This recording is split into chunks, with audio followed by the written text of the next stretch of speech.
अस्सलाम वालेकुम दोस्तों, कैसे हैं। आज का हमारा टॉपिक है IBD, inflammatory bowel disease. Topic शुरू करने से पहले मैं आपको बताना चाहता हूँ कि ये कितना इंपॉर्टेंट टॉपिक है। Basically it is one of the high yield topics of the GI tract.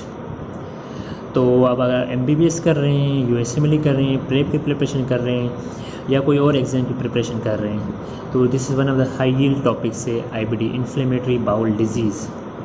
तो बढ़ते हैं, ये है क्या। तो basically it is autoimmune bowel disease. दोस्तों क्या इसमें abnormal immune response to the enteric flora. अब इसमें क्या क्या होता है, chronic relapsing inflammation of the bowel होती है। क्रोनिक डिजीज़ है और इसमें बाउल की इन्फ्लेमेशन होती है और इसमें रिकरेंट एपिसोड्स होते हैं एब्डोमिनल पेन और ब्लडी डायरिया के। रिकरेंट का मतलब कि कुछ टाइम आपको होंगे और कुछ टाइम आपको नहीं होंगे, और कुछ टाइम के बाद सिम्टम होंगे और कुछ टाइम के बाद कुछ भी नहीं होगा, और कुछ टाइम के बाद दोबारा हो जाएंगे सिम्टम्स। इसमें दो सिम्टम्स होते हैं, एब्डोमिनल पेन और ब्लडी डायरिया। एब्डोमिनल पेन और ब्लडी डायरिया, अब ये दोनों सिम्टम्स सिर्फ आईबीडी में नहीं होते। आईबीडी इसका काज नहीं है, और इससे ज़्यादा common cause of bloody diarrhoea infections है, और दूसरा स्कीमा भी हो सकता है इसके काज, ब्लडी डायरिया का और एब्डोमिनल पेन का। तो इन्फेक्शन इन दोनों से कॉमन है। तो अगर ये पेशेंट प्रेजेंट करता है एब्डोमिनल पेन ब्लडी डायरिया के साथ, तो हम पहले इस इन्फेक्शंस को रूल आउट करते हैं, स्कीमा को रूल आउट करते हैं। इन्फेक्शन को रूल आउट करने के हम स्टूल कल्चर करते हैं। स्टूल कल्चर में हम देखते हैं बैक्टीरिया देखते हैं, salmonella, shigella, yersinia, campylobacter, cluster difference, ये इनको रूल आउट करते हैं। और इकोलाई देखते हैं, इकोलाई के वो 0157H7 स्ट्रेन को। पैरासाइट्स देखते हैं, और पैरासाइट्स के ओवा देखते हैं। अगर ये नेगेटिव आती है तो हम स्कीमा का रूल आउट करते हैं, और फिर ये भी स्कीमा भी रूल आउट हो जाए। और क्रोनिक डिजीज़ है, एब्डोमिनल पेन है, ब्लडी डायरिया है, तो मोस्ट पब्लिक है आईबीडी है। और आईबीडी में दो डिजीज़ आती है, एक अल्सरेटिव कोलाइटिस आती है और दूसरी क्रोन्स डिजीज़ आती है। और इसमें जो एज ऑफ ऑनसेट है यूजुअली 15 to 40 ईयर्स से, मतलब मिड 30s में ये इसकी एज ऑफ ऑनसेट होती है। और इसकी फीमेल प्रोडोमिनेंस ज़्यादा है, मतलब फीमेल में ज़्यादा होती है एज़ कम्पेयर टू मेन।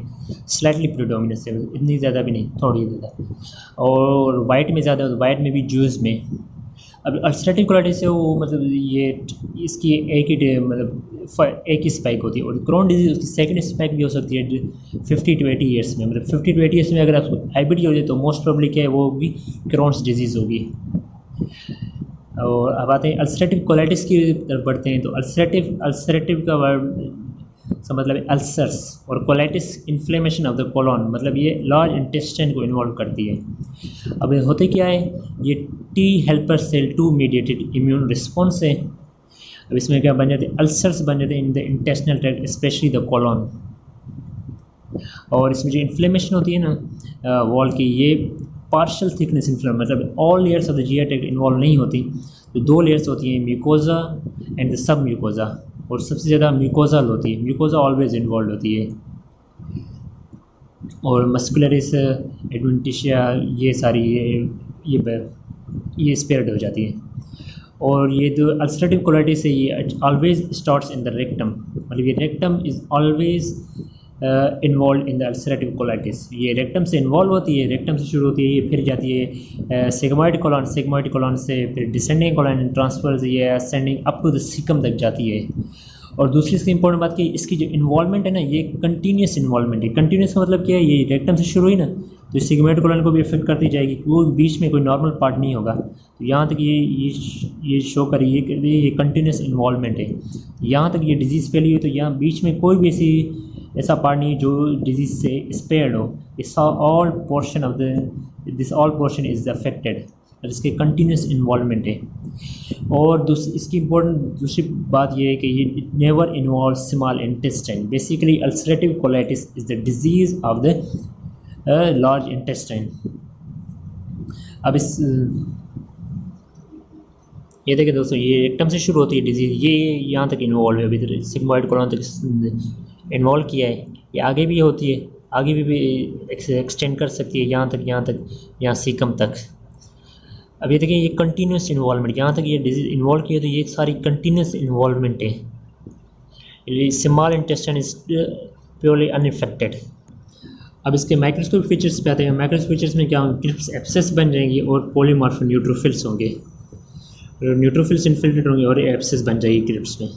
ये देखें, ये क्रिप्स बनी हुई है। क्रिप्स में क्या तो ये क्रिप्ट सेप्सिस ये दूसरी डायग्राम है, तो इसमें ये क्रिप्ट्स बनी हुई हैं, तो इसमें ये न्यूट्रोफिल्स हैं और ये न्यूट्रोफिल्स हैं, ये एब्सिस बनी हुई है, तो ये क्रिप्ट एब्सिस है। अब आते हैं इसके ग्रॉस फीचर्स पे। ग्रॉस फीचर में क्या आएगा, सीडो पोलिप्स होगा। अब सीडो मतलब not the true polyp. Polyp होता क्या है, एक्सटेंशन ऑफ द म्यूकोजा होती है into the lumen of the GIT. तो इसमें सीडो क्योंकि ट्रू पोलिप नहीं होता, क्योंकि बेसिकली क्या होता है, जब अल्सर्स होता है, अल्सर होगा तो अल्सर में क्या होगा, जब हील होगा, अल्सर्स हील होंगे तो जो फाइब्रोसिस टिश्यू आ जाएगा, हीटेड अप हो जाएगा, ऊपर चला जाएगा थोड़ा, तो ये प्रेजेंट करेगा एज अ पोलिप। ये ट्रू पोलिप नहीं है तो इसे कहते हैं, इसे सीडो पोलिप कहते हैं, और basically due to the healing of the ulcers. ये देखें इसमें न्यूमरस पोलिप्स बने हुए हैं, ये pseudo polyps due to the healing of the ulcers, ये न्यूमरस बहुत सारे, ये सारे सीडो पोलिप्स। दूसरा इसका ग्रॉस फीचर है लॉस ऑफ हॉस्ट्रा। हॉस्ट्रा क्या होते हैं, पॉचेज ऑफ द कोलन होते हैं, तो हॉस्ट्रा लॉस हो जाते हैं तो इसकी अपीयरेंस आती है lead pipe appearance on the x-ray और द सीटी। तो ये डायग्नोस्टिक होती है अल्सरेटिव कोलाइटिस से, लेट पाइप अपीयरेंस होती है। अब इसकी ये आते डायग्राम, ये एनालिटिकल डायग्राम तो नहीं है पर ये समझ आ जाएगा आपको। अब ये देखो, ये जो पोर्शन है ये डिजीज़ वाला पोर्शन है, ये वाला ये नॉर्मल पोर्शन है, असेंडिंग ये।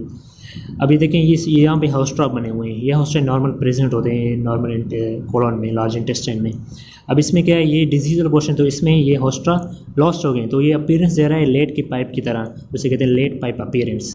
ये देखें, ये नॉर्मल वाला पोर्शन है, इसमें ये हॉस्ट्रा बने हुए हैं, ये डिजीज़ पोर्शन है, इसमें हॉस्ट्रा नहीं बने हुए हैं, तो ये अपीयरेंस दे रहा है एज अ लेट पाइप, ये लेट की पाइप की तरह है, तो इसे कहते हैं lead pipe appearance on the x-ray और द सीटी स्कैन। ये इसकी ग्रॉस अपीयरेंस है, ये part of the large intestine affected with ulcerative colitis, तो इसकी ग्रॉस फीचर्स ये ग्रॉस अपीयरेंस। अब आते हैं इसके सिम्टम की तरफ। सिम्टम्स में से इंटेस्टिनल मैनिफेस्टेशन क्या है, left lower quadrant pen. Left lower quadrant क्यों, क्योंकि इसमें अल्सरेटिव कोलाइटिस में रेक्टम इज ऑलवेज इन्वॉल्व, तो रेक्टम क्या लेफ्ट साइड पे होता है एब्डोमेन के, तो ये लेफ्ट लोअर क्वाड्रेंट पेन होगा, और इसमें ऑलवेज ब्लडी डायरिया होगा। तो इसके इंटेस्टिनल मैनिफेस्टेशन, इंटेस्टिनल सिम्टम्स हैं इन्फेस्टेशन। अब आते हैं इसके एक्स्ट्रा इंटेस्टिनल मैनिफेस्टेशंस पे, तो उसमें सबसे पहला है पायोडर्मा गैंग्रीनोजम। पायोडर्मा गैंग्रीनोजम जैसे अल्सर्स बन जाते हैं जीआई ट्रैक्ट में, ऐसे ही अल्सर्स बन जाते हैं, ये स्किन में भी डीप नेक्रोटिक स्किन अल्सरेशन हो जाती है। ये देखें, ये सारी अल्सरेशन है स्किन में, तो ये पायोडर्मा गैंग्रीनोजम है। दूसरी इसकी एक्सटर्नल मैनिफेस्टेशन है प्राइमरी स्क्लेरोसिंग कोलेंजाइटिस। इसमें होता क्या है कि बिलियरी ट्रैक्ट में स्ट्रक्चर्स बन जाते हैं, मतलब फाइब्रोसिस होते हैं इंट्रा हेपाटिक और एक्स्ट्रा हेपाटिक बाइल डक्ट्स की, तो ल्यूमेन नेरो हो जाता है, तो ल्यूमेन नेरो होने को कहते हैं स्ट्रक्चर्स कहते हैं। तो ये स्ट्रांगली एसोसिएट होता है अल्सरेटिव कोलाइटिस से। Usually it is primary sclerosing cholangitis associated with ulcerative colitis. तो अगर पेशेंट प्रेजेंट कराए विद ऑब्स्ट्रक्टिव जॉन्डिस और उसका with history of the ulcerative colitis, तो मोस्ट प्रोबेबली उससे प्राइमरी स्क्लेरोसिंग कोलेंजाइटिस हो गई है। और इसमें जो एंटीबॉडी टेस्ट करते हैं तो PN का पॉजिटिव आती है, मतलब एंटी न्यूट्रोफिलिक साइटोप्लाज्म की एंटीबॉडी पॉजिटिव आ जाती है।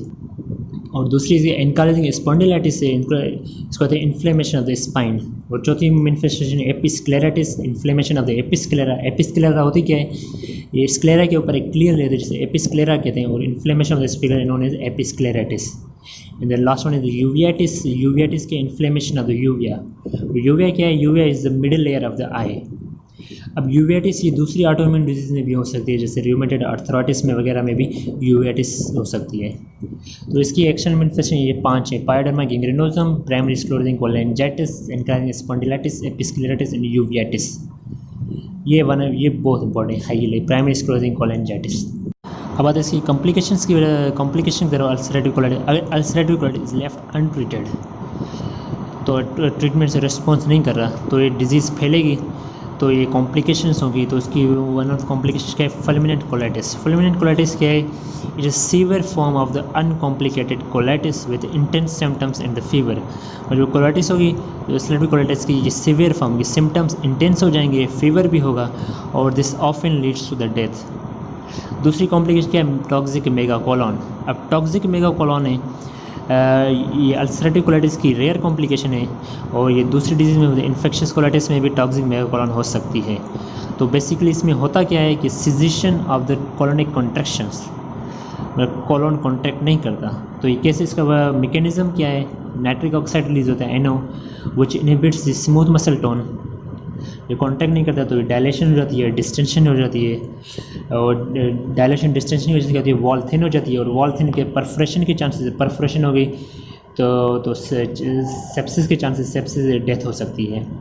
तो toxic can be death leads to the death.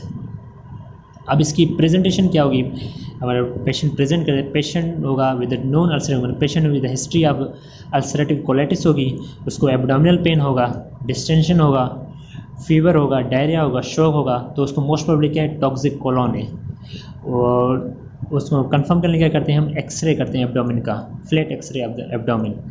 और इसके दो जो मेन सिम्टम है, फीवर और शॉक, फीवर और शॉक है तो मतलब क्या है, टॉक्सिक को रिप्रेजेंट करते हैं, टॉक्सिक मेगा कोलोन है। ये एक्सरे लिया गया है patient with toxic mega colon.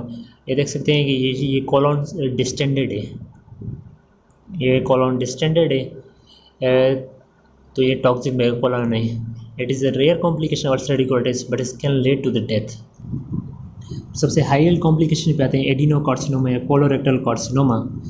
अब ये पेशेंट विद अल्सरेटिव कोलाइटिस है तो उसके रिस्क है कि उसको एडिनोकार्सिनोमा होता है, वो दो फैक्टर्स पे डिपेंड करती है, एक ड्यूरेशन ऑफ द डिजीज़ और दूसरा एक्सटेंट ऑफ द डिजीज़।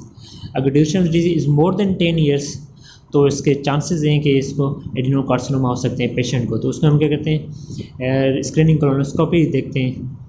और दूसरा एक्सटेंट ऑफ डिजीज़, जितनी डिजीज़ ज़्यादा इन्वॉल्व होगी, जितनी ज़्यादा डिजीज़ उतना ज़्यादा रिस्क होगा, मतलब जितना कोलोन ज़्यादा इन्वॉल्व होगा उतना ज़्यादा रिस्क। अब मैंने बताया शुरू होता है रेक्टम से, sigmoid colon, descending colon, transfer कर, फिर असेंडिंग कोलोन सीकम तरफ होते हैं। अगर राइट कोलोन मतलब ये असेंडिंग कोलोन वगैरह इन्वॉल्व हो जाए तो ये चांसेस ज़्यादा हैं कि एडिनोकार्सिनोमा के।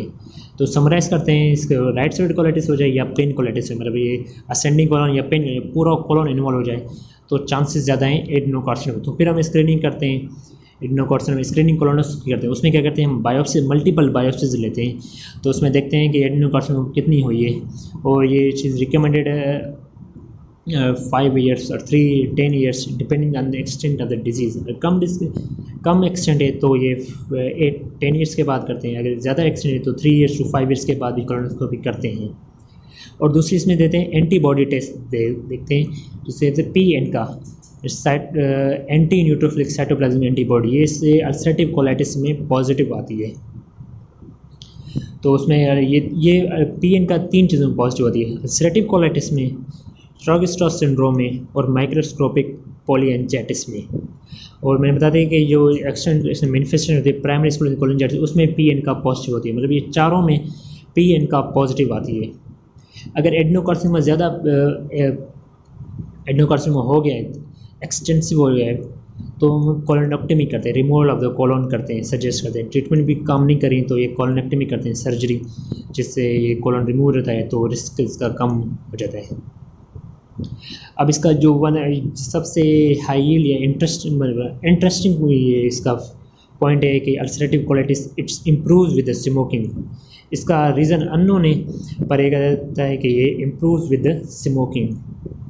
तो ये हमारा अल्सरेटिव कोलाइटिस है। इंशाल्लाह नेक्स्ट वीडियो में हम क्रोन डिजीज़ पढ़ेंगे और बाद में इसकी कंपैरिजन भी करेंगे अल्सरेटिव कोलाइटिस और क्रोन डिजीज़ को। तो अगर वीडियो आपको अच्छी लगी, समझ आई, तो काइंडली शेयर कर दें, सब्सक्राइब कर दें, और थैंक यू सो मच। अल्लाह हाफिज़।